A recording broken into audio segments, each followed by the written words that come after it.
Welcome to Sweet Dreams Storytelling, where we unwind, relax, and drift into dreamland. I'm your host, Mike, and I'm so glad you're joining me tonight. Let's get cozy and settle in. Story for this evening is our adaptation of a beautiful novel by Nesbit, The Railway Children. Chapter 1, A Happy Family. There were once 3 children, and they were happy. Bobby, the eldest, was 12 and thoughtful, often found lost in books or gazing out the window with a faraway look in her brown eyes. Peter, aged 10, was a boy of grand ideas and fierce arguments, always building, tinkering, or disputing facts with great certainty. Phyllis, the youngest at 8, was a flutter of ribbons and questions, often cheerfully muddled, but always earnest. They lived in a red brick house on the edge of London, with their parents and a housemaid named Ruth, who considered herself the family's third parent.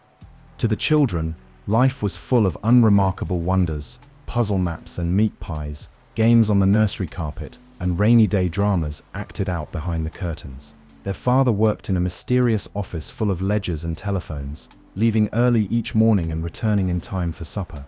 He smelled faintly of tobacco and ink, and always had time for a story, even when he said he was utterly swamped with papers. The children never knew what papers were, precisely, but imagined he must be a sort of hero in disguise. Their mother was a quiet kind of magic. She wrote stories in notebooks she kept hidden in her writing desk, sang French lullabies as she mended socks, and could soothe a scraped knee and a worried heart with the same soft hand. Her eyes, green and clever, missed nothing. She called her children darlings, even when they were terribly noisy or dreadfully wrong about long division. The house on Camden Hill was full of laughter, clutter, and just enough mystery to keep it interesting. There was the forbidden attic, where Peter swore a ghost lived, and the crooked greenhouse where Bobby once discovered a hedgehog under a flower pot. Meals were grand events, breakfast with boiled eggs and toast soldiers, tea with jam tarts and sponge cakes, dusted in sugar. On Sundays, the family took long walks in the park, where Phyllis fed pigeons, and Peter explained engineering principles to anyone who would listen, including the ducks. No one suspected that their lives would change. The children played happily through the days, racing up and down the stairs, inventing newspaper games with folded hats and imaginary headlines. Sometimes they visited their father's study, which was a room of solemn dark wood and ticking clocks. He would lift Peter onto his lap, ruffle Phyllis's hair, and ask Bobby about her latest poem. There was one evening that stands out in Bobby's memory. The whole family was in the drawing room. The fire was crackling, casting a warm glow across the walls, and Mother was reading aloud from a book of fairy tales. Bobby leaned against her shoulder, Peter sat cross-legged by the hearth, and Phyllis dozed on a footstool, her hand still clutching a half-eaten biscuit. Father looked up from his newspaper, smiled at them all, and said, "A quiet evening is the greatest treasure a man can have." It seemed that nothing in the world could touch them. No storm could break into that small glowing world they called home. But storms, as we know, often arrive in silence. Chapter 2, The Sudden Change. It began on an ordinary morning. Peter was trying to attach a makeshift sail to his toy boat using string and a handkerchief. Bobby was bent over a letter to her cousin about a recent spider discovery in the greenhouse, and Phyllis had, for the 4th time that week, gotten jam in her hair. Downstairs, the clatter of breakfast dishes and the hum of Ruth's singing drifted up through the floorboards. Their mother was in the drawing room, writing, her pen scratching steadily against the paper. Nothing, absolutely nothing, suggested that something terrible was about to happen. Then there was a knock at the front door, not a polite familiar tap like the postman's, nor the friendly rattle of the milkman's cans. It was a knock that sounded like it had no time for pleasantries, sharp, official, and cold. Ruth answered. They could hear the murmur of low voices, then silence, then Mother's voice, soft and strained. Bobby crept to the banister, just in time to see 2 men step into the hallway. One wore a bowler hat and carried a brown envelope tucked under one arm. The other had the sort of face that never smiled. They spoke with Mother behind the closed door of Father's study. The door was never shut during the day. The children knew better than to interrupt. Peter, unusually quiet, joined her. "What's happening?" he whispered. "I don't know," Bobby whispered back, but she felt in her bones that everything was different now. When Mother came out, her face was pale. She saw the children on the stairs, and something behind her eyes flickered, grief, quickly hidden. "Go and play now, dears," she said gently. "Everything set's all right." But it wasn't stead. That evening, father did not come home. No heavy footsteps on the path, no clink of his key in the door, no cheerful "Hallo, chicks," as he swung his briefcase onto the side table, only silence, and mother sitting very straight at the head of the table, her face unreadable. They ate dinner in uneasy quiet. "He sets working late," she said, when Peter asked. "You know how busy he is." But he didn't set come the next day, either, or the next. On the fourth day, Ruth was sent away. "We must manage on our own now," mother said firmly, folding Ruth's apron and pressing coins into her hand. Ruth wept. The children didn't understand. "What's going on?" Peter asked, more insistent now. "Is father ill? Is he in trouble?" But mother only said, "There are some things you must trust me to carry, my loves." Soon after, boxes appeared in the hallway, and rooms began to empty. "We're going away for a little while," mother told them, managing a smile. "To the country, a healthier place. Fresher air. You still like it, really?" Phyllis cried. Bobby tried not to. Peter declared that if they had to move, it ought to be to Canada, or perhaps Switzerland, where exciting things happened and children skied down mountains with flags. No one corrected him. They packed quickly. All the lovely things they thought were theirs. The velvet cushions, the polished rocking horse, the brass telescope were not coming, only what they could carry and what mother could afford to send by train. Bobby kissed the nursery wallpaper goodbye. Peter carved his initials under the windowsill in the attic. On the day they left, they rose before dawn and ate bread with jam standing up. Outside, a cab waited, the driver yawning beneath his cap. "Why can't father come with us?" Phyllis asked suddenly, tugging on mother's sleeve. Mother knelt and looked into her eyes. "Because he has work to do here. Very important work. But he sit right to us, and we shall write back." It was not a lie, but it was not the truth either. The red brick house on Camden Hill disappeared behind a turn in the road. The children pressed their faces to the carriage window, watching it vanish, growing smaller and smaller until it was only a dot. Then not even a dot. They were alone, heading into the unknown, their hands holding tightly onto mother's, who sat very still, her face turned away from the children, as the city slipped behind them, and the countryside began to roll past like a dream. Chapter 3. The New Home. The train steamed steadily northward, taking the children further and further from the only world they had ever known. Bobby sat nearest the window, watching the city melt into open fields. Smoke from the engine curled past like a dragon's breath. Peter pretended not to be interested, but his eyes followed the switches and junctions hungrily. Phyllis had fallen asleep against mother's shoulder, her hand still clutching a peppermint. For hours the countryside changed. Rows of tidy houses became scattered cottages, and the crowded skyline gave way to sloping green hills, hedgerows and trees swaying gently in the breeze. Sheep dotted the pastures like tufts of wool left behind by some giant knitter. It was a quiet, thoughtful journey. "Is this place very far away?" Bobby asked once, gently, as though her mother were made of something that might crack. "Far enough," mother replied, not quite smiling, but close enough to begin again. When they arrived at the little country station, hardly more than a wooden shed with a crooked sign that read the Three Chimneys. There was no cab waiting, no porter in uniform, only a thin man in boots with a cart full of cabbages who offered to take their trunks up the hill for a shilling. The road was steep and rutted, bordered by stone walls covered in moss and wildflowers. The children walked behind the cart, dragging their carpet bags and talking in low voices. The air smelled of wood smoke and damp earth, a smell Bobby would come to love. And then there it was. The house. It stood alone on a rise above the railway, with its three crooked chimneys puffing little grey clouds into the sky. The cottage was old and friendly looking, though a little tired around the edges. Its windows were small and uneven, and ivy curled greedily along one side. A narrow footpath led to a wooden gate, which swung open with a creak like a yawn. "I suppose this is it," Peter said, setting down his bag. "It's set's not exactly a castle." "I think it's set's lovely," Bobby said softly, like something from a fairy tale that hasn't been told in a long time. Inside, the house was small but full of promise. There was a little parlor with a fireplace and faded armchairs, a scuffed wooden table in the kitchen, and 3 tiny bedrooms under the eaves. The The ceiling sloped so low that Peter bumped his head twice before he learned to duck.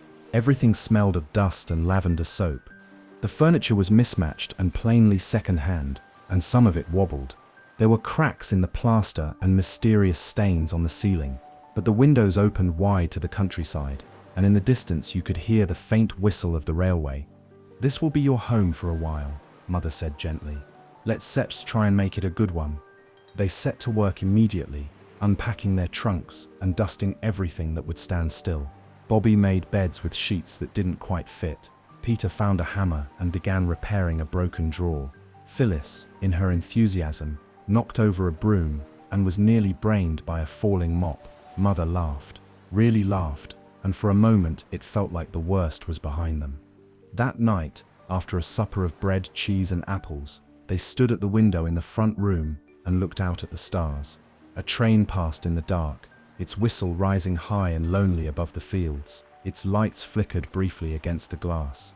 "I wonder where it sits going," Bobby said. "Somewhere grand, probably," said Peter. "Paris or Edinburgh or York at the very least." "I think it sounds like it's singing," Phyllis said sleepily. "It does," Bobby agreed. "It sits like the railway is calling out to us." Mother didn't say anything, but she stood behind them, arms around their shoulders, and pulled them close. The children didn't yet know how much the railway would come to mean to them, the adventures it would bring, the friends they would make, the mysteries they would solve. For now, they only knew that they were safe, together, and beginning again. And sometimes, that is enough. Chapter 4. The First Railway Adventures. It didn't take long for the children to discover that their new house had a secret, not a hidden passage or treasure chest. Peter had already looked for both, but something much better, a railway line. The railway ran just beyond the field behind the cottage, beyond the wild hedge that separated their garden from the rest of the world. You could hear it before you saw it, a low rumble growing louder, the squeal of iron on iron, and then suddenly the thunder and glory of a train sweeping past. The very first morning, they heard it. "What on earth is that noise?" Phyllis had cried, dropping her spoon into her porridge. "It sounds like thunder," said Bobby, tilting her head. Peter had already thrown open the back door and dashed into the garden. And there it was, the train, charging across the embankment like a great black beast with a golden crown of steam, its carriages clattering behind it like a string of toys in a hurry. It seemed to come out of nowhere, then disappear just as quickly, leaving only smoke and wonder in its wake. From that moment, the railway became the children's fascination. They followed the footpath through the field and over a wooden stile to the embankment. It was rough and overgrown with nettles and dock leaves, but at the top was a narrow track, a path worn smooth by years of footsteps, running alongside the railway line. There they spent hours, listening for the distant whistle, waving at passing trains, and speculating about the lives of the people inside the carriages. "I bet that man in the bowler hat is a spy," Peter said one morning, as a brisk-looking gentleman peered out of a third-class compartment. "He looks like a dentist to me," Bobby said, "a very stern one." "He's probably just a nice man going to work," said Phyllis, always quick to defend the dignity of strangers. It was Bobby who first thought of waving. One morning, as the 9:15 roared past, she lifted her hand and gave a bright, hopeful wave. To their astonishment, a woman in a blue hat waved back. Peter joined in the next day, then Phyllis. Soon it became a tradition. The children became known along the line. 3 figures standing at the top of the embankment, waving with great seriousness every morning and afternoon. And the passengers began to wave back. There was something magic in it, a secret kind of friendship between the children and those rushing past. For a moment their worlds touched. Bobby imagined stories for each of them: the soldier on leave, the grandmother visiting her first grandchild, the girl who looked lonely behind the glass. But the best surprise of all came on a wet Tuesday. They had nearly decided not to go out at all. The clouds hung low, and a fine drizzle misted the air, but they trudged to the embankment anyway, wrapped in old coats, and waved solemnly to the passing morning train. That afternoon, when they returned, something was lying on the grass beside the path. It was a small brown parcel, wrapped in brown paper and string. Tucked under the string was an envelope, addressed in firm, tidy handwriting. "To the children of the railway." Peter tore it open. Inside was a short note. "Your waving has brought many smiles to many faces. Please accept this small gift in thanks, from a friend on the 9:15. Inside the parcel were 3 bars of chocolate, a copy of the Water Babies, and a red handkerchief embroidered with the letter S. They stared at the parcel, then at each other. A friend, Bobby said, eyes shining. A mysterious railway benefactor, Peter added. It's like something from a story, Phyllis whispered. That evening, Mother found them sitting in a row on the hearth rug, sharing the chocolate and reading aloud from the Water Babies. She smiled, but asked no questions. She had learned wisely that some adventures belong first to the children and only later to the grown-ups. And so, the railway became more than a fascination. It became a connection, a golden thread between their small world and the greater one speeding past beyond the hedgerows. They didn't know it yet, but this was only the beginning. Chapter 5. The Paper Chase. It was a bright spring morning, the kind that made the whole world seem as though it had just been washed and hung out in the sun to dry. The grass was soft beneath their feet, the sky was a clean, bottomless blue, and the trees were wearing their first pale green leaves like shy new dresses. Bobby, Peter, and Phyllis had set out early, armed with pockets full of breadcrumbs, a jam sandwich each, and a pair of field glasses Peter had found in a box at the back of the hall cupboard. We still go further along the railway path than we ever gone before, Peter announced with the kind of heroic tone he liked to practice. Might even reach the tunnel. Bobby glanced at him. There's nothing there but stone and soot and possibly bats. Exactly, said Peter. Glorious. Phyllis looked a bit doubtful about the bats, but she said nothing and followed. They marched along the line, their boots crunching the gravel, until they came to the tunnel, a black yawning mouth in the hillside, grim and mysterious, with ivy curling like whiskers around the stone arch. Bobby shivered, even in the sunshine. Do trains really go through that? They do, said Peter. At full speed, there's set timetable at the station. You've been studying timetables again? Bobby asked with a sigh. Peter puffed up. It's called research. As they stood there peering into the dark, they heard voices behind them. A group of older boys, about a dozen in all, appeared, led by a tall, serious-looking fellow with a whistle around his neck. It's a paper chase, Peter whispered excitedly. The children had read about such things in books, a game where one group, the Hares, laid a trail of paper scraps for the hounds to follow. It was a kind of countryside detective game, full of running and clues and noble pursuit. For Peter, it was instantly the most thrilling thing that had happened since arriving at Three Chimneys. The tall boy nodded politely at them as he passed. We set her using the railway path, he said. Tell your station master if he minds. Bobby blinked. We don't just actually own the path. Still, he said, flashing a grin. Good sport. Moments later, the group thundered past and disappeared into the tunnel, shouting and laughing, leaving a trail of torn-up white paper fluttering in the breeze. I wish we could join, Peter muttered. But just as they were turning to go, a strange sound came echoing from the tunnel, like a cry, then silence, then another, weaker. Did you hear that? Bobby asked. They all listened. Faintly, just faintly, they could hear it again, a voice calling for help. Peter didn't wait. He started toward the tunnel entrance, and Bobby and Phyllis followed close behind.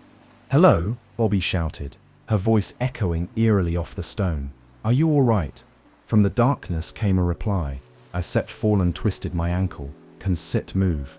They rushed in, carefully following the sound until they found him, one of the boys from the paper chase, lying near the wall of the tunnel, grimacing in pain. His foot was at an odd angle, and the trail of white paper was scattered uselessly around him. I slipped, he said through gritted teeth. Didn't see the gap in the stones. Bobby knelt beside him. We still get help. Don't move. No time, the boy said quickly.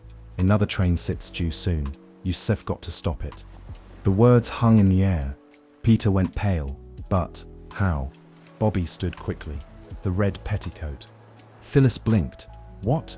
Mother red flannel petticoat. She put it in my satchel to patch something. I never took it out. Bobby ripped it free and handed it to Peter. We all wave this on the line. That's is how they signal danger. But will the driver see it in time? Phyllis whispered. He has to, Bobby said. Come on. They ran back down the tunnel as fast as they could.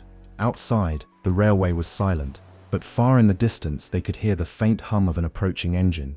Peter scrambled up the embankment and held the petticoat high. Bobby and Phyllis waved their arms, jumped up and down, and shouted as loud as they could. The train rounded the bend. For a terrible moment, it didn't slow. Then at last, a great hiss, the shriek of brakes, the groan of metal. The engine stopped just yards away, panting like a great beast reluctantly held back. The driver leaned out, frowning. "What's Sips this about?" Bobby Sepp's voice shook. "There's Sips a boy in the tunnel, hurt. He fell during the paper chase." The driver nodded. "Right, we shall go help." And they did. With the guards' help, they carried the injured boy to the brake van and promised to deliver him to the station doctor. The engine driver gave the children a sharp look that wasn't entirely unfriendly. "Waving red to stop a train isn't set a game," he said, "but today you did the right thing." As the train steamed off, the children stood together, exhausted, muddy, and proud. Back at home, Mother listened in stunned silence as they told her the whole story. Bobby finished quietly. "We only did what we had to." Mother looked at her eldest with eyes full of something fierce and gentle at once. "Sometimes," she said, "doing the right thing is the most extraordinary adventure of all." Chapter 6. The Old Gentleman. By now, the railway was not just part of the children's lives. It was the rhythm that stitched their days together. The passing trains became old friends, their whistles as familiar as voices. Each engine had its own personality. The grand express that roared like a king, the morning milk train that trundled along like a sleepy uncle, and the mail train that came rattling past at twilight, full of secrets and letters from faraway places. But the 9:15 became special, not because of the engine, but because of someone aboard. It was Bobby who first noticed him, a neat elderly gentleman seated by the window in the third carriage. He had a grey beard trimmed like a sea captain's, wore a high collar and a proper hat, and often held a newspaper that he never seemed to read. What set him apart wasn't his appearance, but his gaze, the kind that noticed things. And he noticed them. The first time he waved, it was a small, almost accidental lift of his hand. Bobby waved back without thinking, and he smiled. Not a distracted, passing smile, but a real one, the kind that reaches the eyes. The next day, he waved again, and again the day after that. Soon it became a quiet ritual, the three children standing at their usual spot on the embankment, waiting for the 9:15. Bobby would wave first, Peter would salute with exaggerated flourish, and Phyllis would curtsy. The old gentleman would raise his hand, smile, and tip his hat. It was simple, it was wonderful. Then one morning, they brought flowers. Peter had gathered a bunch of wild daffodils from the field behind the cottage. Bobby tied them with a bit of blue ribbon, and when the 9:15 approached, she laid them on the edge of the embankment, just where the train would pass. The old gentleman saw. He blinked in surprise, then smiled broader than ever, and tapped his heart with one hand in gratitude. When the train had gone, the daffodils were gone too. "That settles it," Peter said solemnly. "He is our old gentleman now." And so, they adopted him, or perhaps he adopted them. But the real adventure began a few weeks later, when Mother fell ill. It started with tiredness, Mother sitting longer at the table, her pen moving slower over her writing pages. Then came the coughing fits at night, the way she winced when lifting the kettle. Bobby noticed first, then Peter. Phyllis at last, when Mother began spending entire afternoons lying on the sofa, her face pale and drawn. "Just a little exhaustion," Mother insisted. "I start be better soon." But one morning she couldn't get up at all. There was no doctor in the village. The nearest one was 5 miles away, and even if there had been money for the visit, the children didn't know how to get word to him. Bobby sat on the kitchen stool, chewing her lip, while Peter angrily stirred tea they weren't sure would help. Then she had an idea. "The old gentleman," she said suddenly. "What if we write to him?" Peter looked doubtful. "But we don't even know his name." "We know his train," said Bobby, "and I think he Sips the kind of person who would help." She sat down at the table and wrote carefully, neatly, as Mother had taught her. "To the old gentleman on the 9:15 from London. We are the children who wave to you from the railway by the White House with 3 chimneys.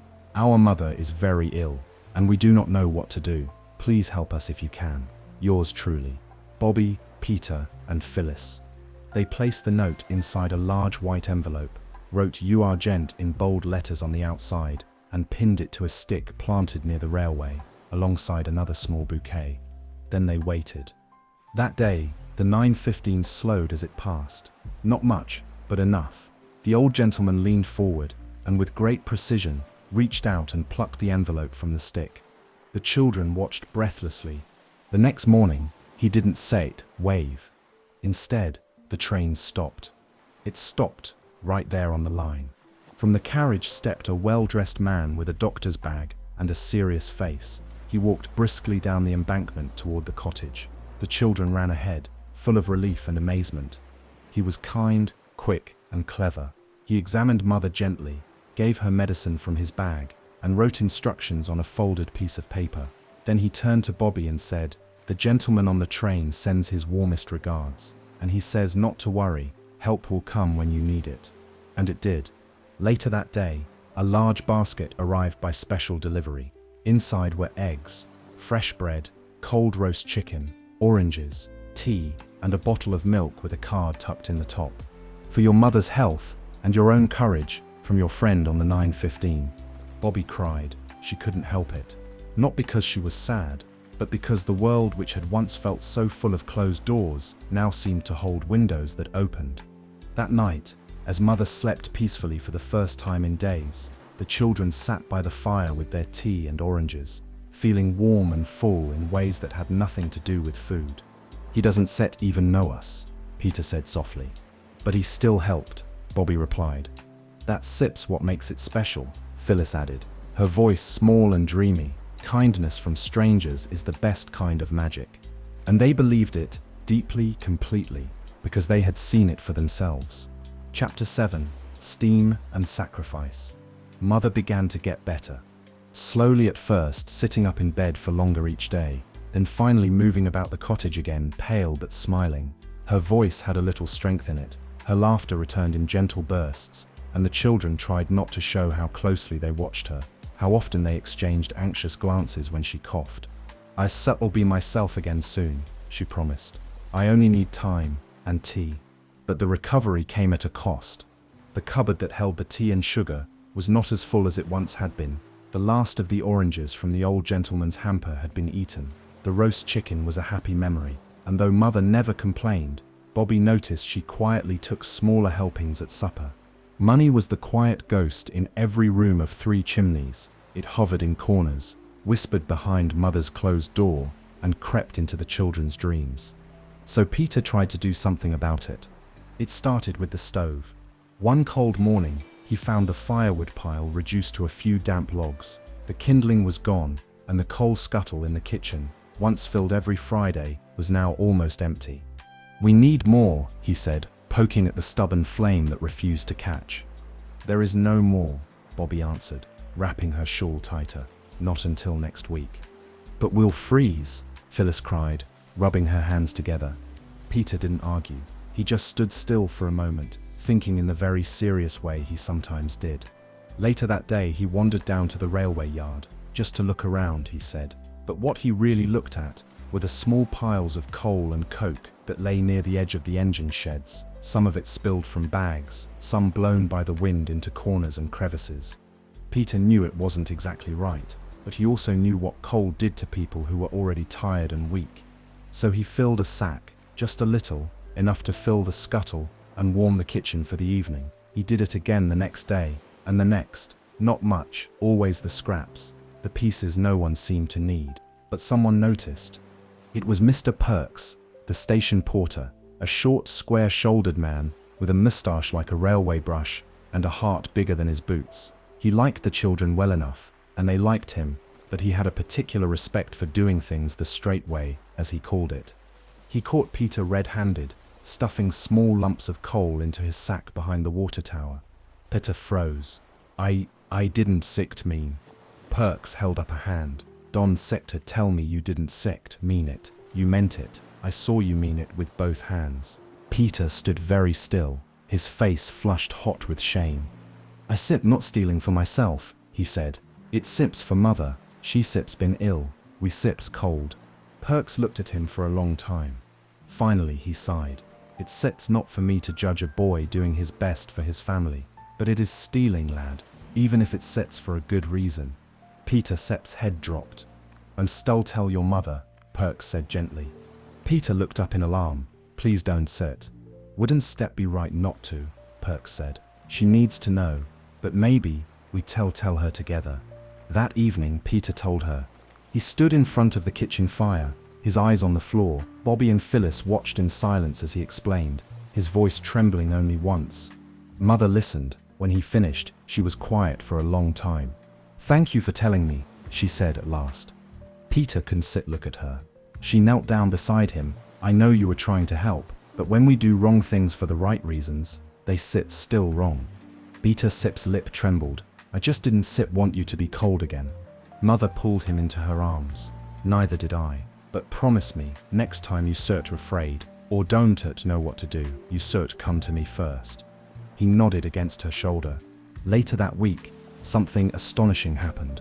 A delivery cart arrived at the house with a large sack of coal, paid in advance. The driver handed over a small card tucked beneath the twine. For the boy who tried to do right, a friend. No one said it aloud, but they all thought the same thing. The old gentleman. They didn't know how he found out. Perhaps Perks said something. Perhaps the wind carried more than just smoke down the line. That night, the fire burned bright and warm. The kettle whistled, the cottage glowed, and Peter sat between Bobby and Phyllis, not saying much but holding their hands. Sacrifice, they learned, was not always noble and grand. Sometimes, it was a boy with cold fingers and a full heart trying to keep his mother warm. Chapter 8. Peter Sepp's Mistake. The weather turned in earnest. Not long after the coal delivery, rain came in slanting sheets, rattling against the windows like thrown pebbles. The wind hissed down the chimney, and puddles gathered in the dips along the railway path. Indoors, the fire hissed and popped cheerfully, and the children spent long afternoons mending things, reading aloud and helping Mother with her stories.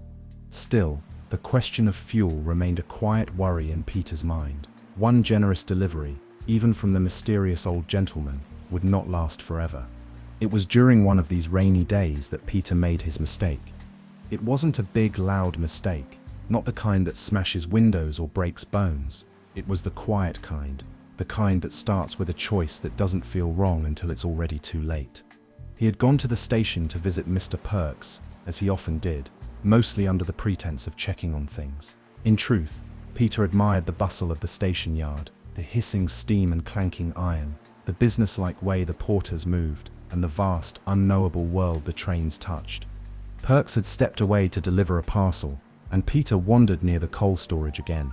This time he noticed a small pile of tools tucked beneath a tarpaul, spanners, an oil can, and a railwayman's lantern. One tool in particular caught his eye, a beautiful brass engine valve spanner, neatly marked with the railway company's initials. Peter lifted it carefully. It was heavier than it looked and shone faintly even in the dim light. He turned it over in his hands. I sit, only borrowing it, he told himself, just to study, to see how it works. He slipped it into his coat and walked home quickly, his heart hammering in his chest, not out of guilt yet, but out of excitement. In the following days, Peter spent hours turning the tool over, sketching it in his notebook, comparing it to diagrams from books at the village library. He planned to return it the next time he went to the station, but days passed, then more, and then disaster. The railway yard was in uproar one morning. The 8:40 goods train had been delayed for half an hour. One of the engine valves had jammed. When the driver looked for the spare tool, it was gone. Perks was furious. Someone tit's been in where they shouldn't be. Someone tit's taken it. The word stolen hung heavy in the air. Peter stood in silence, sick to his stomach. His throat felt tight, as though the truth were trying to claw its way out. He walked home slowly, the stolen spanner wrapped in an old rag, hidden in his pocket, like a stone too heavy to carry. That evening he couldn't eat, couldn't speak. Finally, he asked Mother if they could talk alone. In the quiet of the sitting room, he handed her the spanner. She didn't speak for a long time. I didn't mean to keep it, Peter whispered. I only meant to borrow it. I just didn't take it back. And now everyone sets angry, and it sets all my fault. Mother Sit's face was grave. This was very wrong, Peter, she said. Not just because it delayed a train or made Mr. Perks angry, but because it was dishonest. Even when we think something doesn't matter, the truth always does. Peter Sepp's eyes stung. I thought I could fix it. Fixing something starts with admitting it's Sepp's broken. The next morning, Peter stood in front of Mr. Perks, with the spanner in his hands and his apology on his lips. His voice trembled, but he didn't falter. Perks took the spanner without a word. He turned it over, then looked Peter straight in the eyes. "Just not glad this happened," he said at last. "But I am glad you came clean. That sits the start of being a good man, boy, owning up." He clapped a hand on Peter Sepp's shoulder. "Just done, Set. Make a habit of it." Peter never did. Later, when he told Bobby and Phyllis everything, they didn't tease him, not even a little. Instead, Bobby took his hand, and Phyllis offered the last of her toffee, which for Phyllis was the truest kind of forgiveness. And that night, Peter felt something shift, not in the world, but in himself. Mistakes he had learned could be seeds if you were brave enough to plant them in honesty and let them grow into something better. Chapter 9. The Broken Railway. The morning began just like any other, though the sky had the look of mischief about it, grey and brooding, with low clouds brushing the tops of the hills. The air was heavy and damp, and the birds sang in short bursts, as if unsure whether to believe in the sun today. Bobby, Peter, and Phyllis set off for their morning walk along the railway path, boots splashing through puddles and laughter rising despite the gloom. "Let's go to the bend today," Bobby suggested. "We haven't been since the grass started growing again." "The one near the old stone wall?" Peter asked. Bobby nodded. "We can wave to the 1129 from there. The view is better." Phyllis, trailing behind with a pocket full of crumbs for the sparrows, didn't care where they went, as long as there were snacks and no cows. The path wound its familiar way along the embankment. It was subtle at first, just a strange hush. Then Bobby stopped short. "Look," she said, pointing. The hillside below the railway embankment was torn open, an ugly gash where there should have been green. Stones and earth had crumbled down into a messy heap, a small landslide. It wasn't dramatic, but it was wrong. Peter ran to the edge and peered down. "The rain," he muttered. "It must have soaked through and loosened everything."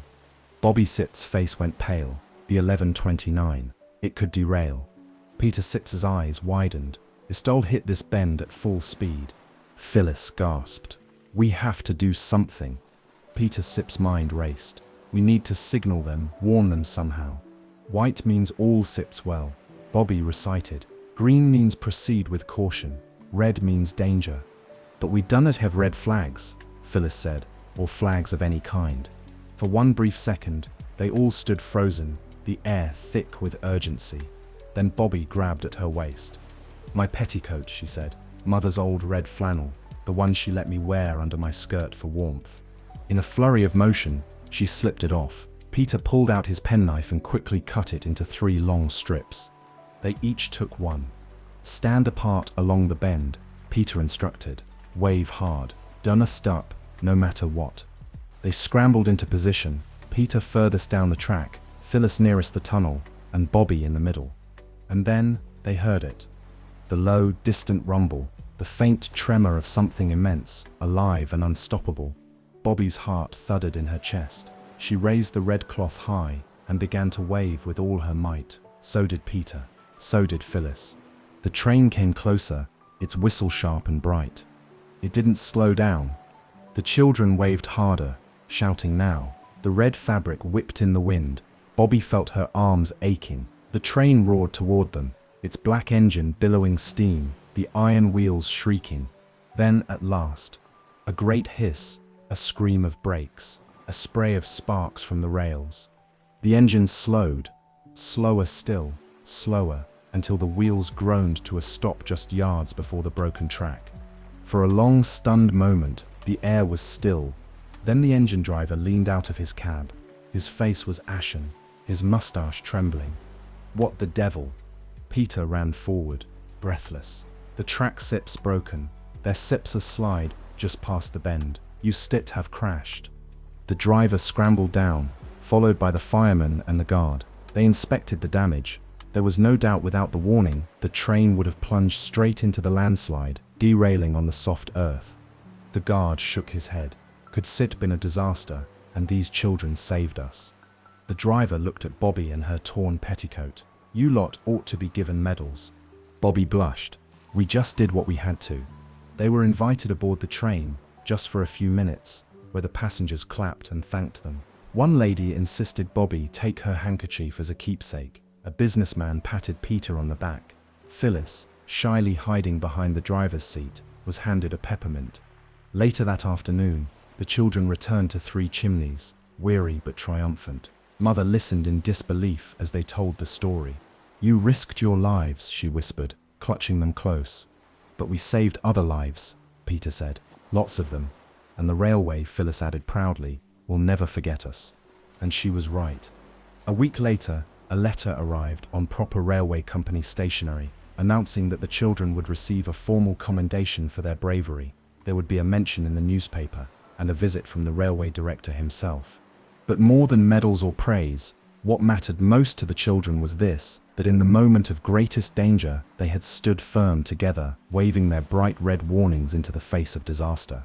And they had been seen. Chapter 10. Recognition and Reward. It is a curious thing, the way life can shift in the space of a single act.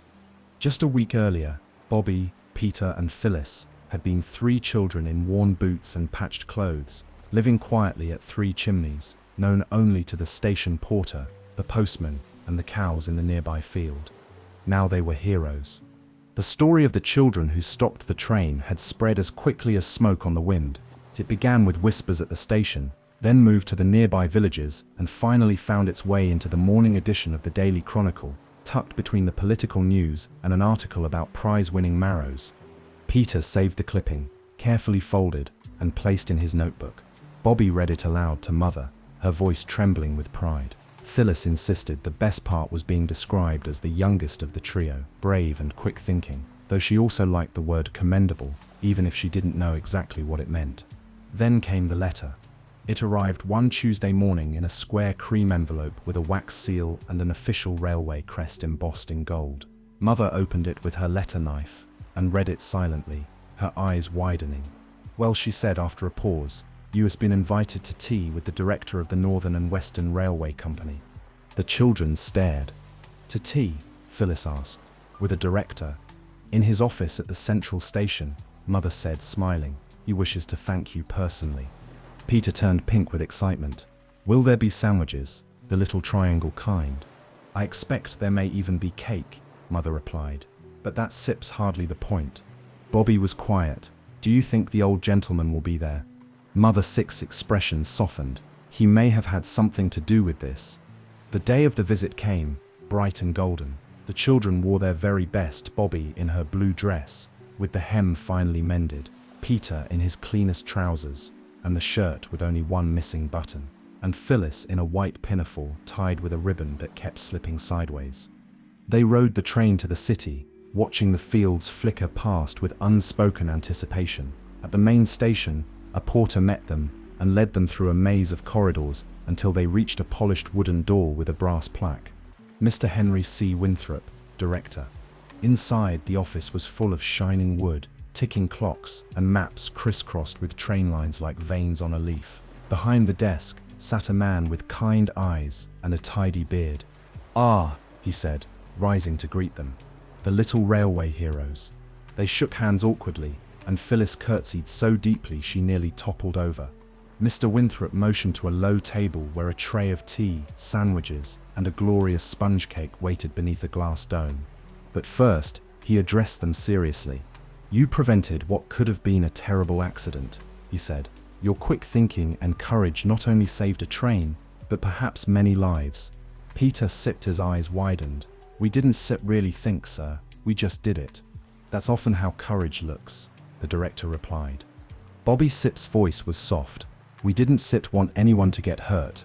"And you didn't think of being praised," Mr. Winthrop said, "which is exactly why you deserve to be." Then came the presentation. A small silver plaque engraved with their names was placed into Bobby's hands. The director also gave Peter a leather-bound timetable book for a young man clearly interested in railways, and Phyllis a locket with the railway crest, which she swore she'd never take off except to bathe. "And from a friend of yours," Mr. Winthrop added, pulling out a sealed envelope, who prefers to remain unnamed. Bobby Sip's hands shook as she took it. Inside was a short note in a familiar, precise hand. Your bravery speaks louder than 1,000 whistles. I am proud to have shared even a passing moment with such noble children. Your friend on the 9:15. Tears stung her eyes, but she smiled. They had tea, and yes, there were triangle sandwiches, cucumber and egg, and even some with jam. The sponge cake was the best they had ever tasted, not just for its lightness, but for what it meant that someone had seen them, truly seen them, and believed their actions were worthy of something sweet. As they left the station later that afternoon, they passed a platform where a train was waiting. The guard nodded to them. You start the ones who stopped the express. Ansett you, he said, with a grin. Good on you. Peter saluted. Phyllis beamed. Bobby only nodded, still holding the letter in her pocket like a treasure. Back at Three Chimneys, the silver plaque was placed on the mantelpiece, just above the fire. It gleamed even when the coals were low. But more important than any award or article was something quieter, something stronger. They had learned that bravery wasn't about uniforms or grand speeches. It was about doing the right thing, even when no one asked them to, even when it was hard or frightening or cold. And that kind of reward could not be hung on a wall. It lived in them now, quietly glowing, just like the red petticoat had, waving in the wind. Chapter 11. The Russian Stranger. By midsummer, life at Three Chimneys had found a kind of rhythm. The children's days passed, with a comforting blend of small chores, long walks, and adventures along the railway line. Peter had taken to sketching train designs in the margins of his schoolbooks. Phyllis was teaching herself to skip with 2 ropes at once. Bobby, when not helping mother or writing letters to the old gentleman in her head, often sat under the tree behind the cottage, reading aloud to herself. It was on one of those warm, hazy afternoons that the next chapter of their lives arrived, unannounced and unexpected, as important things often do.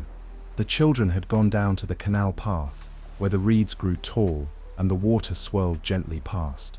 Bobby liked the stillness there. Peter liked poking things with sticks. Phyllis liked pretending she was on a rescue mission to recover sunken treasure.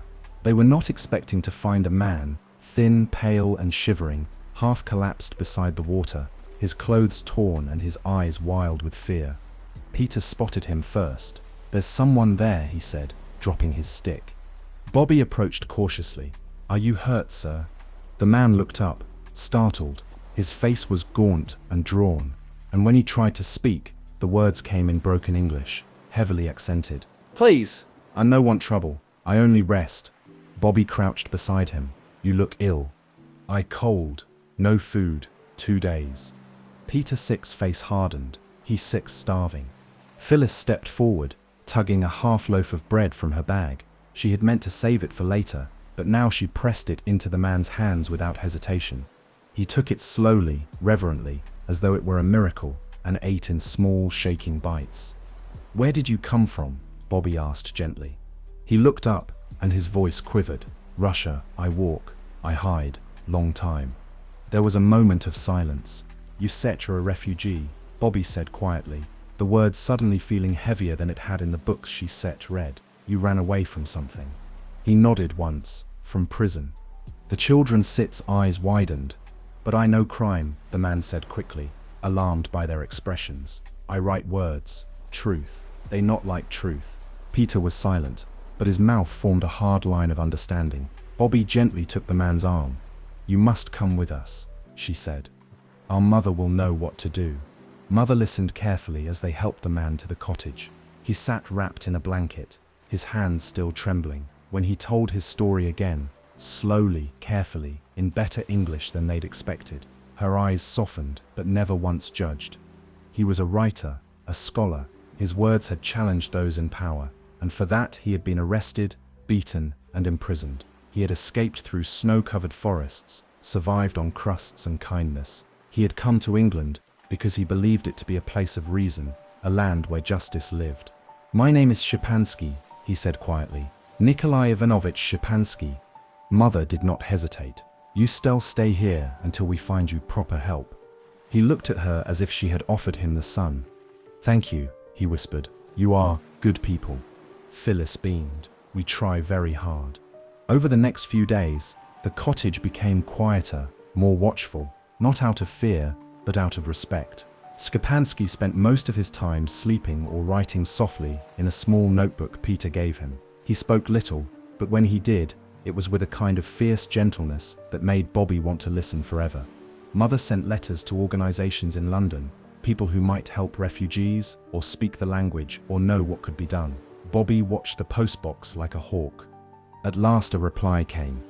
The letter was brief, but full of good news. A home had been arranged for Mr. Szczepanski in a city not far away, with a community of Russian exiles who would welcome him. A job might even be available, teaching or translating. The children were thrilled, but a little sad, so was he. "You saved me," he said to them as he packed his meager things. "You three, and your brave mother." Bobby reached out and touched his hand. "You just needed a little kindness." He looked at her for a long time. "Kindness," he repeated. "The most dangerous word in the world, because when you give it to the right person, it changes everything." They accompanied him to the station that afternoon. As the train pulled away, Szczepanski leaned out of the window, waving his hat.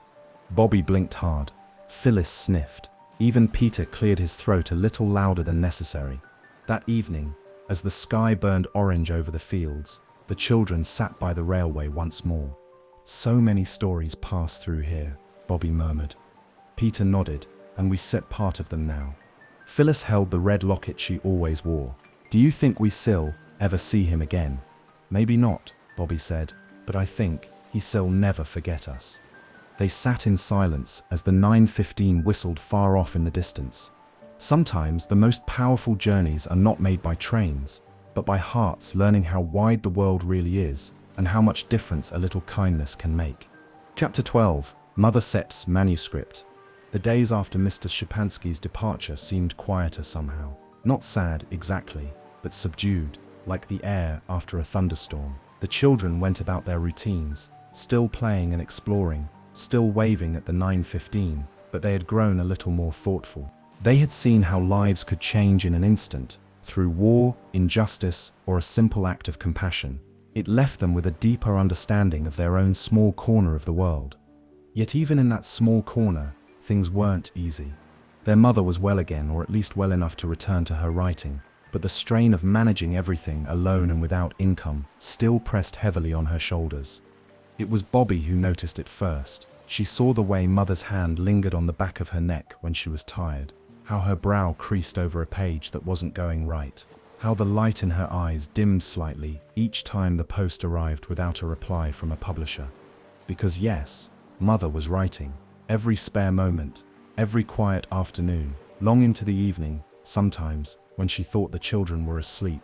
Bobby had once peeped into her mother Sip's writing desk when it was left unlocked. She found pages and pages of carefully typed stories, poems, and articles. Titles like The Watchmaker Sip's Daughters, Letters from the Edge of Spring, and On Silence and Small Sorrows.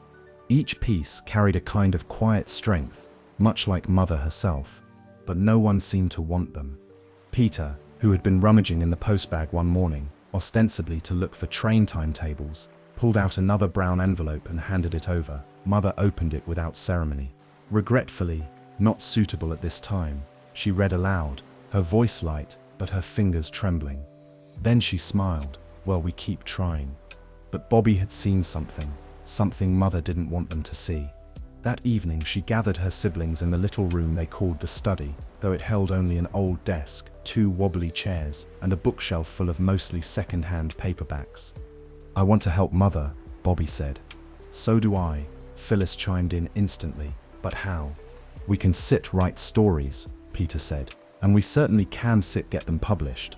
"No," Bobby agreed. "But maybe we can give her more time, more peace. We could take over the chores, do everything we can to keep the house quiet and in order, and maybe we can even send her work out for her." Peter Sip's eyebrows lifted. "You mean pretend to be her secretarial staff?" Bobby smiled. "Exactly." For the next week, the children became a kind of small domestic army. Peter handled the errands, fetching groceries, posting letters, and even negotiating politely with the grumpy man who delivered coal. Phyllis swept, dusted, and folded laundry with an unusual dedication. Bobby handled the cooking with Mother's notes and advice. learning to bake passable scones and make sandwiches that didn't collapse when you bit them. They even helped type. Peter, after several misfires and much grumbling, managed to master Mother's old typewriter. He pecked out a clean copy of her latest story, The Lamp by the Window, while Bobby carefully prepared a fresh envelope and cover letter. Phyllis drew a tiny, perfectly centered rose on the back flap. "I think it gives it character," she said proudly. Mother, unaware of the full extent of their secret campaign, simply marveled at the suddenly quiet, well-run house. "You sip's all grown up quite suddenly," she said one night. "It sip's rather suspicious." Peter winked. "We six simply a highly efficient domestic unit." Bobby sent out the story the next morning. Without telling Mother, she addressed it to a well-known periodical in London that featured short fiction and essays. It felt like sending a message in a bottle, something cast into a wide, uncertain sea. Then they waited. Days passed. Then a week. Then finally, a letter arrived. It was addressed to Mrs. Waterbury, and it came in a large white envelope with crisp black lettering and a stamp from London. Bobby handed it to her mother at breakfast, holding her breath. Mother opened it slowly. Then her hands began to tremble, not with defeat, but with joy. "Oh," she whispered. "Oh, my darlings. They accepted it." Phyllis dropped her spoon. Peter jumped up. Bobby just smiled. "They want to publish it in their July issue. They say it sips beautiful, and they sips sending payment, actual payment." She looked at them in astonishment. "But I never sent it out again. I thought I sipped try another magazine later." Bobby stepped forward. "We did." Mother stared at her. "We typed it," Peter added proudly. "Sent it out, just in case." "And I added the little rose," Phyllis cried. Mother didn't speak at first. She just reached out and pulled all three of them close. "I don't know what I ever did to deserve children like you," she murmured. "You wrote stories," Bobby whispered. "Beautiful ones." That night, the lamp in the study burned late. Not with weariness, but with hope. Mother wrote more confidently now, her pen dancing across the page. The children felt it too, that a door had opened. And sometimes, when a train passed in the distance, Bobby would smile quietly, imagining a copy of her mother's story tucked in someone's lap, being read aloud in a compartment bound for somewhere far and full of possibility. Because words they had learned could travel just as far as trains, and sometimes even further. Chapter 13. Perk's Set Birthday. It began with an overheard remark. Peter was down at the station, watching the shunting of trucks and trying to memorize engine numbers, when he caught Mr. Perks muttering to himself while sorting parcels. "Another year, another wrinkle," he grumbled, marking a package with chalk, "bar birthdays." Peter paused. "Is it your birthday, Mr. Perks?" Perks straightened, visibly annoyed that someone had heard. "Do men set, make a fuss. Now, it sets just a day, nothing worth talking about." Peter, naturally, did exactly the opposite. By the time he returned home, he had shared the news with Bobby and Phyllis, and once Phyllis heard the words birthday and secret, she was all in. "We have to do something," she said immediately. Bobby agreed. "Mr. Perks has done so much for us and for the village. Remember how he helped carry Mother's trunk when we first arrived, and when he gave us the broken clock just because Phyllis said she liked it. And he always saves us the newspaper, even if it's a day old," added Peter. They decided on a plan. "It can be grand," Bobby said, "but it can be full of heart." So the children began the quiet work of preparing a surprise birthday celebration for a man who said he didn't want one. They started with the village. Bobby and Peter visited the grocer, the baker, and the blacksmith's wife, carefully explaining their plan. At first, people looked surprised. "Perks wants a birthday fuss?" "No," Bobby explained. "That's Sip's why we have to do it, because he won Sip ask." It turned out they weren't the only ones grateful to Mr. Perks. The grocer offered a jar of pickled onions. The baker sent along a round, crusty loaf. The blacksmith's wife promised a scarf she'd knitted, but never gifted. The station master, hearing of the plan, quietly provided a small tin of tea and an old railway lantern polished to a shine. Even the village children got involved. One drew a picture of Perks as a hero with a cape made of train smoke. Another offered a pair of apples from her family tree. Back at Three Chimneys, Phyllis spent the afternoon constructing an enormous card from bits of colored paper, pressed flowers and glue. It wasn't neat, but it was heartfelt. Bobby made a paper rosette that read, "To the kindest porter in all of England." Peter, after much grumbling, composed a short speech, simple, sincere, and only a little bit about trains. The next morning, they loaded everything into a borrowed barrow and wheeled it down the lane to the station. It was early, just after the milk train, but Perks was already at work, adjusting the chalkboard schedule. He looked up as they arrived, frowning at first, then confused. "What sep's all this?" Bobby stepped forward. "Mr. Perks, sir, happy birthday." He blinked. "We know you didn't set one to fuss," she said quickly, "but we also know how much you mean to us, to the village, so we made a small fuss." Phyllis handed over the card, beaming. Peter tried to give his speech but lost track halfway through and ended with a shrug. "You're just a good sort," he finished, awkwardly but honestly. Then, from behind the cart, they pulled out the gifts. At first, Perks looked stunned, then embarrassed. Then, just as quickly, something fierce rose in his face. "I never asked for charity," he said, his voice rough. "I work, I manage, I don't need handouts." There was a silence. Bobby's heart sank. Had they misunderstood everything? But she stepped forward again, this time more gently. "It's not charity, Mr. Perks. It's thanks and friendship. People wanted to give something back. That's all." Perks looked down at the parcel in his hands, the scarf from the blacksmith's wife, and then at the painted card, the children's faces, the small, humble gifts stacked in the cart. Slowly his expression softened. "Didn't know people noticed," he muttered. "They do," Bobby said softly. "They just don't always say it out loud." Then, quite suddenly, Mr. Perks sat down on the station bench and took off his cap. "Right," he said. "Let's have a proper birthday then."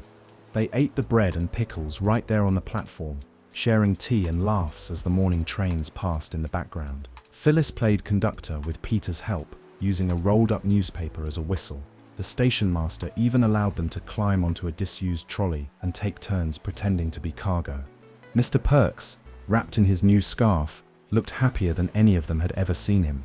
"Best birthday I at it since I was a lad," he admitted, as they packed up.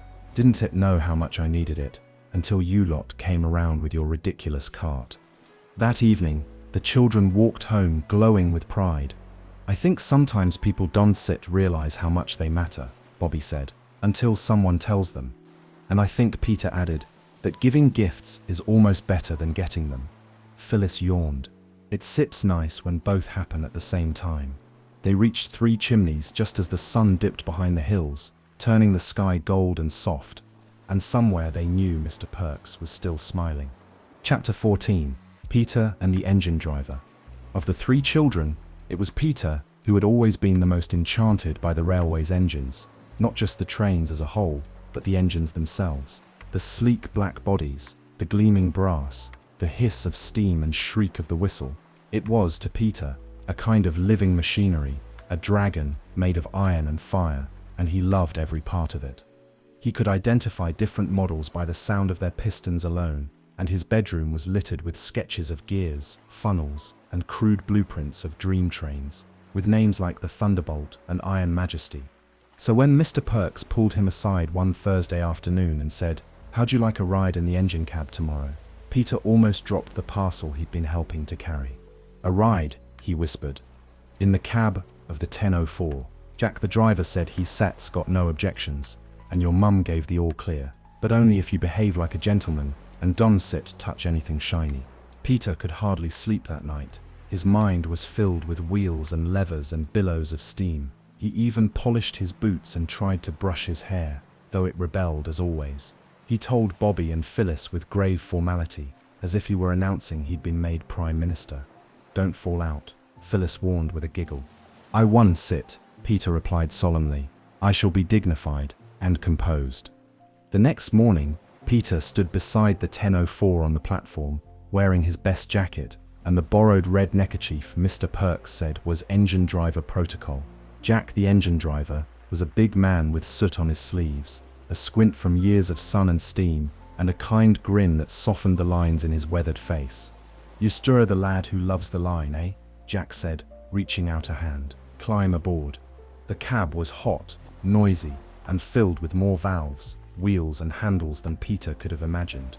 Everything hissed, clanked, or thumped. The smell of coal, oil, and hot metal was overwhelming and perfect. "This is Jim," Jack said, nodding to the fireman. "Mind him, he sit's got the shovel."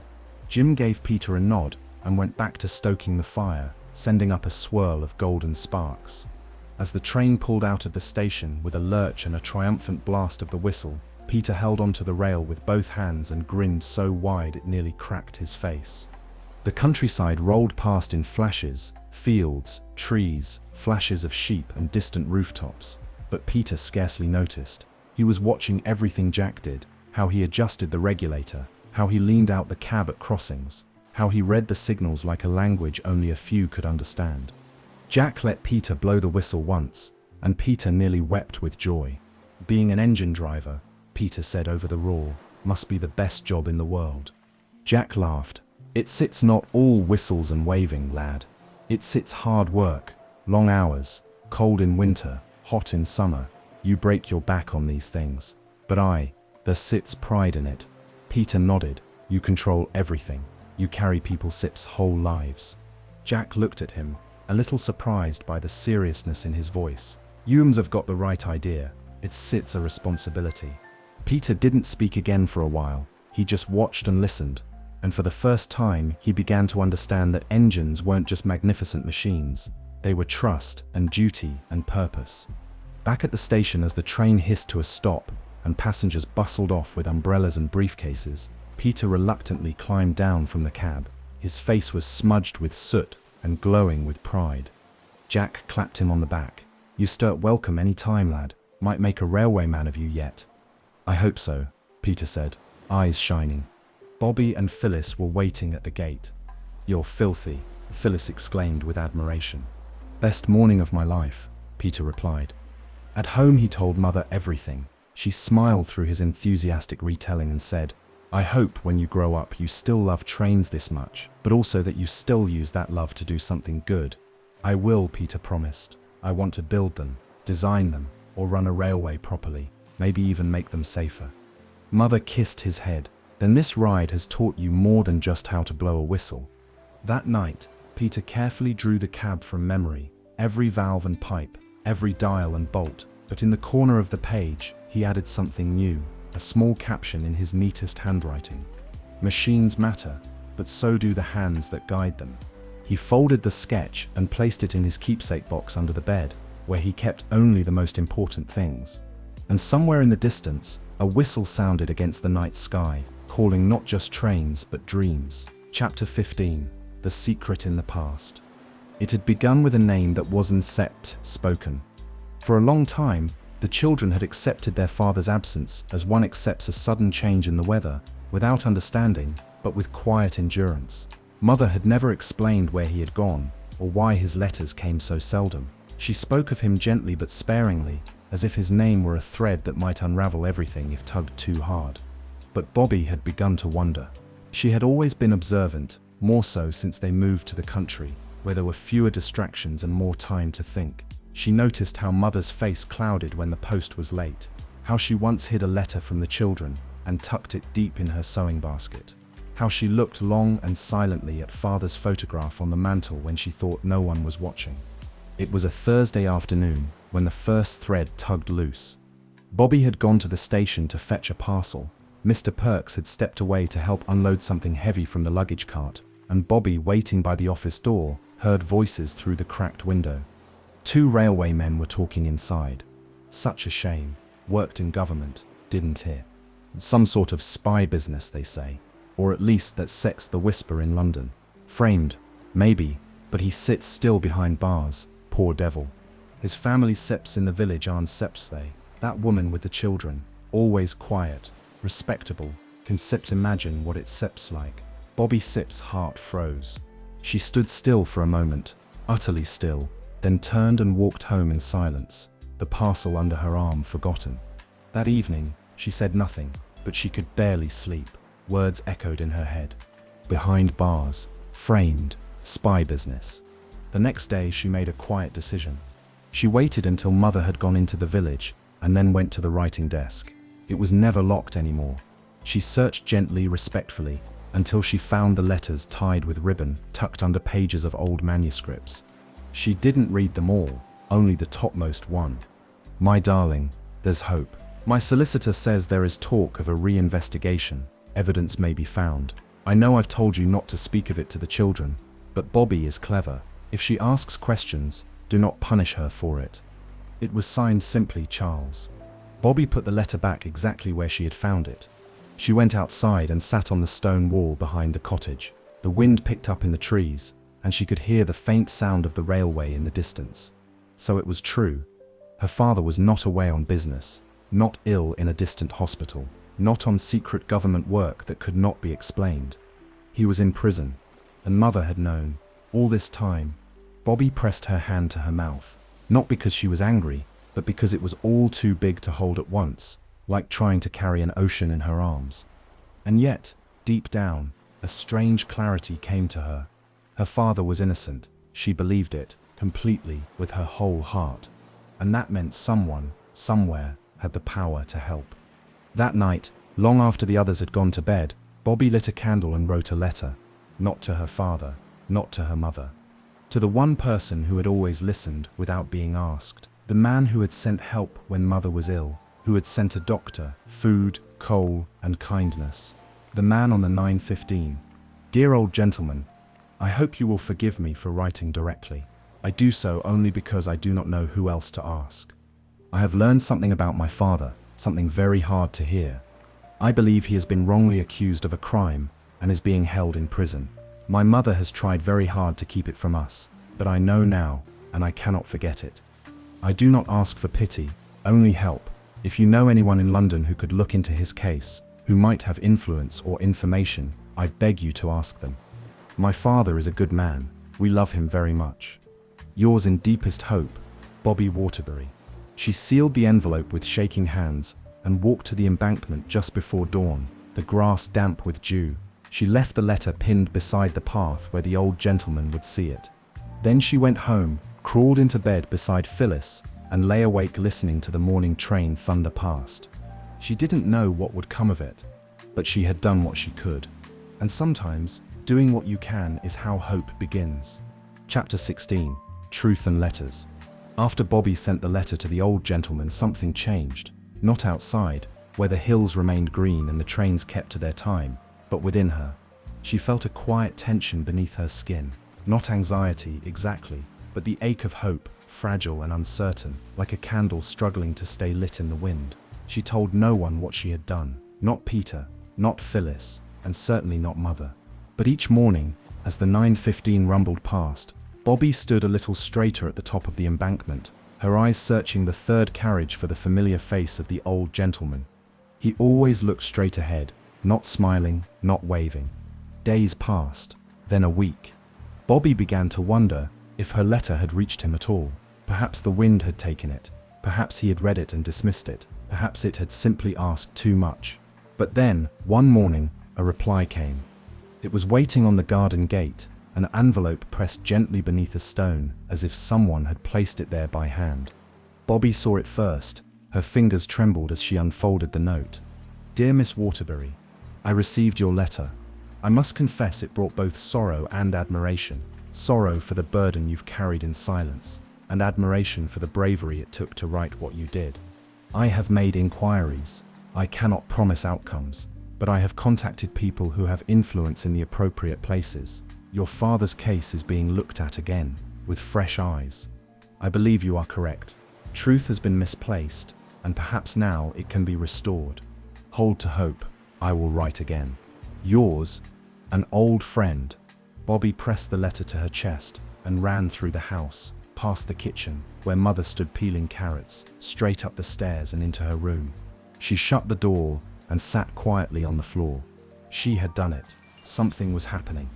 That evening, as the three children sat curled near the fire with their knitting and library books, Bobby looked at her brother and sister with new eyes.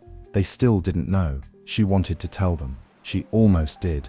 But then Phyllis, without looking up, asked dreamily, "Do you think Father ever thinks of us?" And Bobby's heart broke a little, because she knew he did. Every day, just as they did. A few days later, Mother received a letter. The envelope was thick and official looking, and when she read it, her hands trembled. She said nothing at first, but that night, she sat the children down at the table. "I have something to tell you," she began, her voice quiet but steady. "You are old enough now to know the truth, and I believe you deserve it." They leaned in, solemn and still. "You know your father has been away for a long time. You Sips asked questions, and I Sips tried to protect you from the worst of the answers. But I think I only delayed what you were strong enough to understand." She looked down for a moment, then back up. "Your father was wrongly accused of betraying confidential government papers. He was arrested, tried, and sentenced without fair evidence, and without the chance to explain. He has been in prison for nearly a year." A hush fell over the room. Only the clock on the mantel dared to tick. Peter's face paled.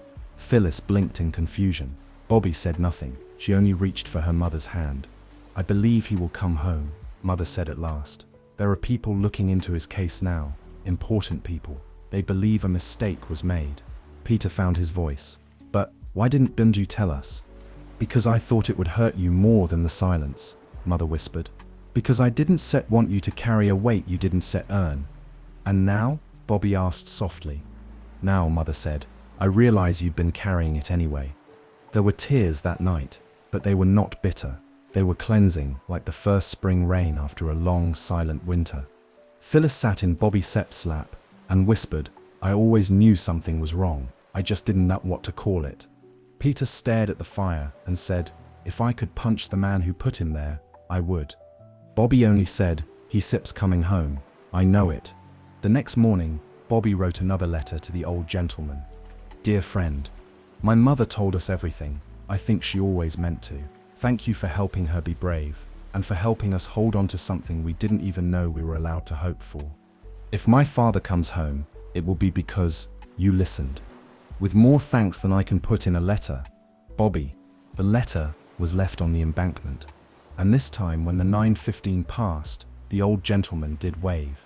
Just once, but it was enough. Chapter 17. The Return. It was an ordinary morning, or it would have seemed so to anyone passing by. The sky was pale and cloudless, the air still with the quiet of late summer. Birds chattered in the hedgerows.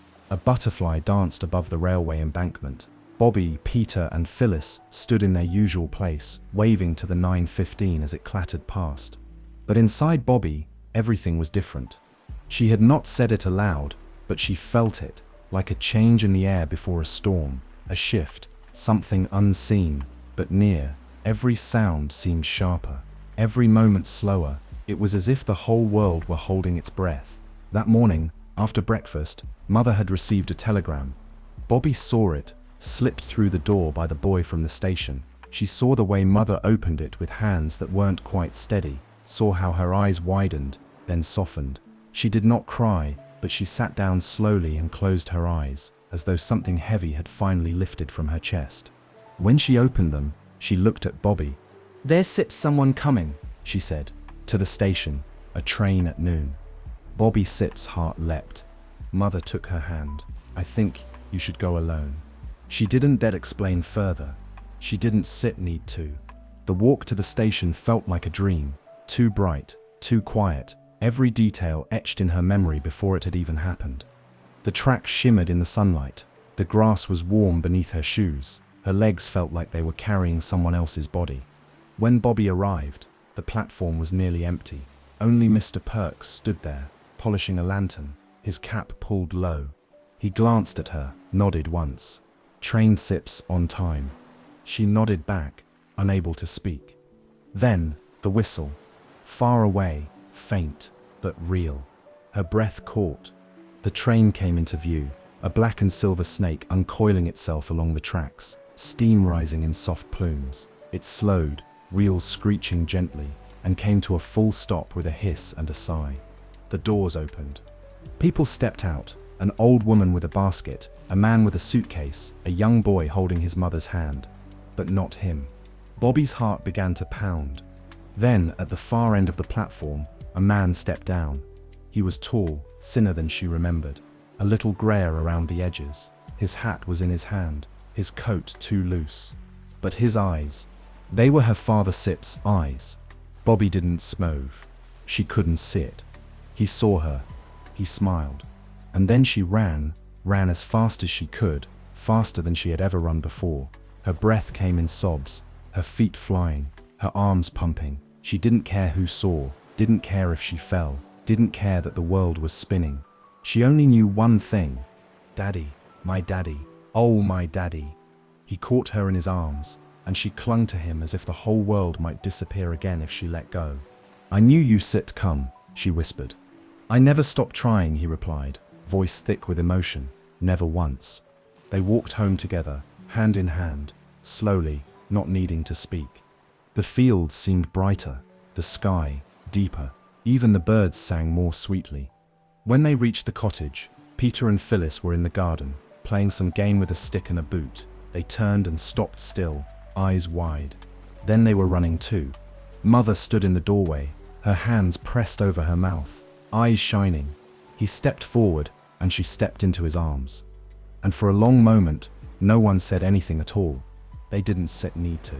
They were together. That night, the house was filled with laughter and candlelight. Bobby sat beside the fire, her father's arm around her shoulders. Peter and Phyllis curled nearby on the rug. Mother had made shepherd's pie. Mr. Perks stopped by with a bottle of ginger beer. The world had tilted back into place. But in Bobby's heart, something new had taken root.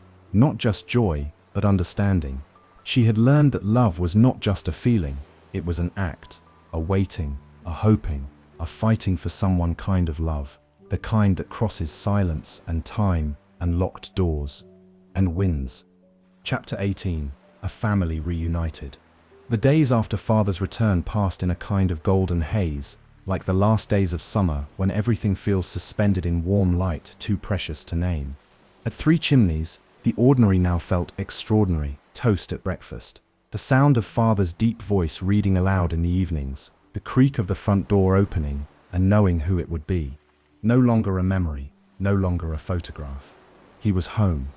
And yet, even with joy so abundant it overflowed the teacups, the family moved gently around one another, quietly learning how to be whole again. Peter walked more closely beside Father on their afternoon strolls. Phyllis followed him like a cheerful bouncing shadow. Bobby, though she tried not to cling, found herself watching him with eyes that still couldn't quite believe. One evening, as they sat alone on the garden bench, Father turned to her. You knew, he said simply. Bobby nodded. I heard something at the station, and I found one of the letters. And you wrote to someone, he said softly. The man on the train. Her breath caught. How do you know?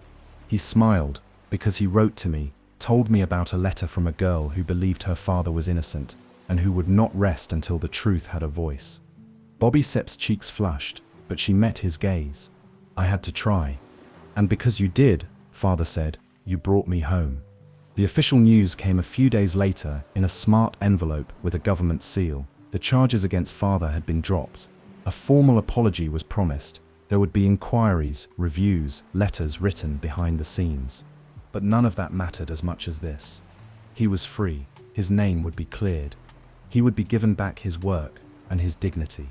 The family celebrated quietly, not with parties or banners, but with tea and wildflowers, scones, and a long walk together through the fields. Bobby thought it was the best celebration in the world, because it was not loud but full of love. The people of the village rejoiced with them. Mr. Perks brought a small flag, tied to a broomstick, and waved it dramatically whenever Father passed. The station master offered a handshake that nearly broke knuckles. Even the baker gave them 2 loaves for the price of 1 1/3. And when the old gentleman from the 9:15 sent a final letter, congratulating the children and inviting them to visit him in London, Mother wrote back immediately saying yes. She included a photo of the entire family, taken under the apple tree in the garden. Bobby wrote a letter of her own. Dear Sir, I will never forget what you did for us. You reminded me that kindness can change the course of everything. I hope one day I may do the same for someone else. With all my thanks, Bobby Waterbury. That autumn, the trees turned gold and the trains steamed through cooler air. The family began to talk about the future, not as something unknown and frightening, but as something possible. Father would soon begin work again, though he insisted that, for now, no job could be better than being in my own home, with my own children, near enough to hear the whistle of the 9:15. Mother began to write again, this time with new clarity and new success. Peter, inspired by the drivers and levers and soot, spoke often of designing better trains. Phyllis had begun writing her first story, which she insisted was going to be mostly about rescuing people, and perhaps just one tiger. And Bobby, she still stood at the embankment now and then, waving to the trains as they passed, not because she was waiting anymore, but because it had become part of her heart. Waving was no longer a wish, it was a thank you. And so, at last the family who had been broken by silence, uncertainty and injustice was made whole, not because of luck or magic, but because they had held on to each other. They had been brave, they had been kind, they had hoped, and in the end, that had been enough. Thanks for spending this quiet time with me here at Sweet Dreams Storytelling. I hope you're feeling relaxed, peaceful, and ready for a restful sleep. As we say goodnight, let the calm background music guide you gently into dreamland. Before you go, don't forget to like the video and subscribe. And until next time, rest well.